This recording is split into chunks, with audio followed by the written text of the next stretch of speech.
Wow, that was cool. I recorded like 3 or 4 minutes of video and realized that I hadn't actually pushed record. I guess it's a good thing I'm not staring at the video, but lesson learned. Okay, so I am recording now, yes.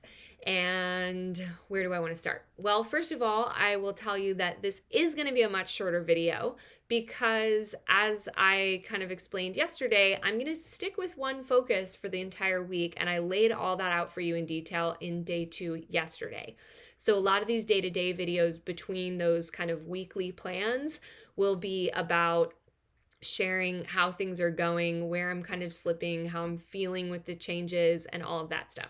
So I will say that I'm already noticing that after not compulsively kind of running in my usual circles in my brain, I can already feel a little hint of stability. I don't really have quite the word for it. It's like the gears are starting to slow just a little bit. And I really want to challenge myself. And it's why I'm doing this publicly. Want to challenge myself to continue with all the good things that I'm doing and have more of this and have it even deeper and more automatic. So I've been pretty good about holding to the boundaries that I established yesterday. There was a moment where I was looking for some readings for a thing I had to put together, and I had to open 3 or 4 different tabs of them, and I quickly kind of caught myself and reined it in. But it was just a good reminder to me that this is a serious commitment I'm making to myself, but it's also not about perfection, because if it were, I would just fail and give up very quickly. So I also went and cleared out all the things I was talking about yesterday, identified my books for the week, my bedtime book, etc. So that feels really good. Funny little side note, I had downloaded Lord of the Rings. I've never actually read them, and so I downloaded the whole complete series thing onto my Kindle as one book.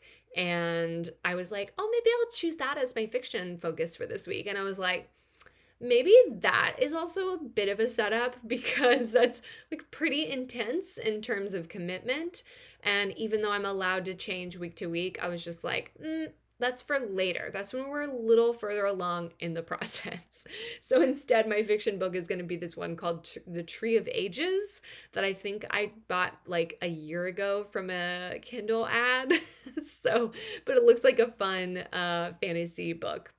And I love trees. So there you go. Okay, and we're back. The other thing I wanted to just share with you briefly is this message that I saw recently from Holly Whitaker, who wrote the book called Quit Like a Woman. She is awesome. She shares all kinds of neat stuff about just being a human in the world and in recovery or sobriety or whatever that looks like for each person. But she was talking about meditation and why we bother doing this like kind of not fun thing of training the mind, and meditation as a path for training the mind. And I loved this metaphor that came from one of her coaches. She says, the thing about the mind is that it's a total motherfucker. Or as my coach Zoe told me once, the mind is like a puppy dog. If we don't train it, it shits everywhere. Now here's the thing. No one wants to train a puppy dog. It's a huge task, a beast. But the option is if we don't train it, it runs the show and drags us along with it. Training a dog is an investment. If we don't train the dog, we spend a lot of time cleaning up after its mess. There's crap everywhere, and we're running from one thing to the next, picking up the pieces. If we do take the time to train the dog, eventually the dog learns, stops making so much mess, or at least puts the mess in the right places. This is where the time component comes in. And she goes on to talk about how a lot of times our excuse is, well, I don't have the time to meditate. And it's like, okay, we all have 3 to 5 minutes a day. We all do. We can make that time, or 10 or 20, depending on your situation. So that said, I think it's time for me to go do my little daily meditation. Again, informal, not doing anything regimented just quite yet, but just showing up, sitting in silence, noting. And as I did in yesterday's practice with the Wild Heart meditation group that I've been studying with for the past few months, Mikey led us through this kind of practice of just there is nowhere to go, there's no one to be, there's nothing to do.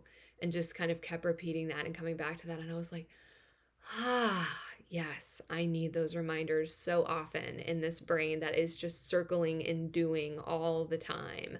So that's all I got for you today. And I'll see you guys tomorrow.